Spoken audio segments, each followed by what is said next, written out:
Notre Dame head coach Marcus Freeman held his press conference on Monday afternoon. Jack Soble was in the building, and we're going to talk about some of the key points from that presser. Folks, please do hit the thumbs up on this video. Subscribe to our channel for more content. I mean, Jack and I, before we started recording, talked for like 5 minutes about what do we even fit into this video, because there really was a lot from the presser. I thought the media brought it today, asked some fair but critical questions. So definitely some good stuff. Wanted to start with injury updates. We're just going to kind of go through these guys. You tell me what their status is. First, Thomas Harper. Thomas Harper will play this week. He missed Saturday's game with a concussion, but he'll be back this week. And Gabriel Rubio, the defensive lineman? I don't think Freeman ever actually said what Rubio's injury or I don't think he ever specifically said it was an injury or what his issue was, but he'll be back this week. Okay, so then Jaden Greathouse. This was an interesting one, yeah. Jack, because my thing is like, is he healthy or is he not? If he's healthy, he should be starting and playing a pivotal role for the offense. If he's not, then he shouldn't be playing. It was kind of right there in the middle. So what was the explanation that Freeman gave? Greathouse was not 100% this week, still working back from a hamstring injury he suffered during practice the week of the Duke game. He will play this week. They're hoping that he's closer to 100%. They can involve him more in the offense. But as of last week, they only played, I think, 17-something snaps. Yep, 17 snaps, no official stats. Quote, Freeman sees Greathouse having an increased role as long as he continues to practice the way we need him to practice. He did not practice a ton last week, if at all. Yeah. So Blake Fisher didn't play in the last series, hand injury against Louisville. Freeman said he'll play against USC. Freeman also mentioned Pat Coogan had a minor knee injury that limited his practice reps last week. So I'll take those off your plate there, Jack. But Deion Colzie, maybe soon? Yeah, Deion Colzie said, Marcus Freeman said Deion Colzie could return after the bye week. He won't play this week against USC, but it does not sound like his surgery ended the season. So that's good news on the Colzie front. Yep, definitely good news there. So I think that wraps up the injury stuff. So I wanted to talk about play calling because that was a hot topic. You know, what Freeman had to say about Jared Parker and what he had to say about Sam Hartman and potentially making checks at the line. Yeah, so Hartman does have freedom to make checks at the line of scrimmage in certain circumstances, is what Freeman said. There are some circumstances, like I don't know if he specifically said, but like he implied, like some of those 3rd and 1s where Notre Dame ran into stacked boxes. And Hartman, on some of those where it's 3rd and 1, they want to run the ball, Hartman might not have the freedom to check out of that. Freeman specifically said, like, it's not the play calling, it's the execution. Freeman did not fault the play calling for how Saturday's game, went. He blamed the execution, and he didn't phrase it like he was throwing his players under the bus. He phrased it like the coaching staff needs to do a better job of coaching that execution. Is the way Freeman phrased that. Yeah, watching the press conference, Jack, I'm just thinking to myself, like, I don't know what, like, the media has to ask the questions, but like, what do you want Freeman to say? Yeah, he's not going to throw like Jared Parker under the bus.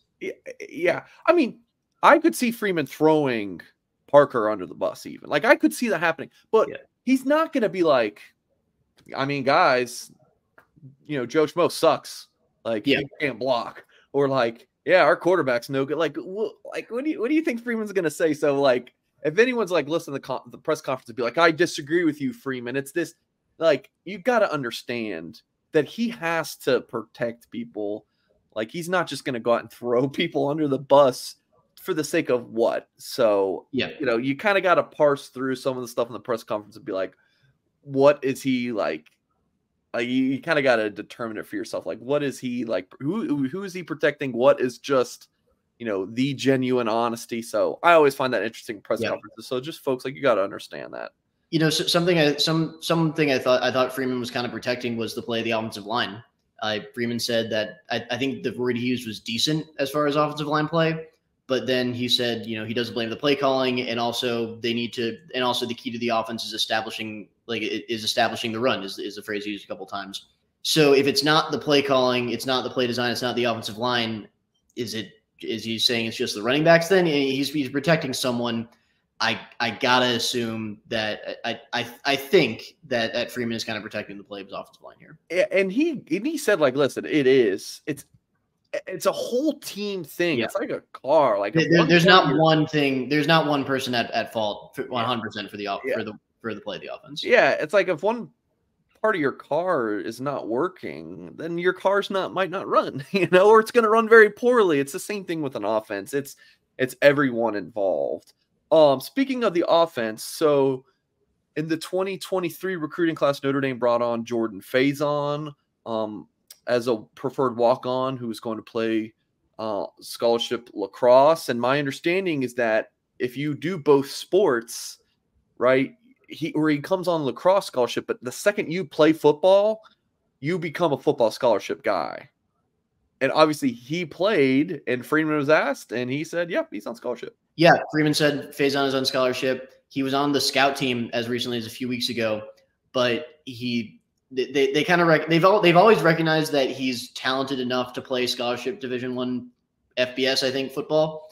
But he was buried on the depth chart for a little bit at Notre Dame.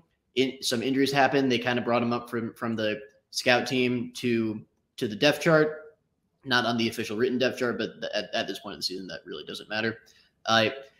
But Faison practiced well, was kind of learning the offense, kind of where the offense is at a little bit in the past few weeks. I suspect that's why he didn't play last week, but did play this week, even though Notre Dame had more receivers available this week. But the plan going into this game was to play Jaden Faison, and they did, and they're going to continue to do that going forward, Freeman said. Just last thing, Freeman talked about the offensive line rotation. Maybe explain that a little bit. Jack, what did Freeman have to say about that? Because that was kind of one of the more befuddling things of the game, that you rotate your offensive line against Louisville on the road. But yeah, what did Freeman have to say there? Yeah, Freeman had to say, like, they wanted to get Andrew Kristofic a few snaps at center. They wanted to get Billy Strouth in the game. Coogan's knee injury that limited him in practice, I think, factored into that a little bit. And Tosh Baker played at the end of the game because of Blake Fisher's hand injury that, again, should be fine this week. That's basically all there was to it. They wanted to try something new. Freeman said after the game that they were not happy with the interior offensive line, specifically the guard play against Duke, but what happened this week happened, I guess. Yeah. It's strange because then, like, he talked up the guards, like, he thought they all played well, but, like, again, I think that goes back to he's kind of protecting the guys. Like, he's a player's coach. He's not going to throw those guys under the bus, at least publicly. Like, you do that stuff privately. There's just no point in doing that to appease, Notre Dame fan in Iowa or something. Like, there's just you don't need to do that. So yeah, that was the recap in Marcus Freeman's press conference from Monday.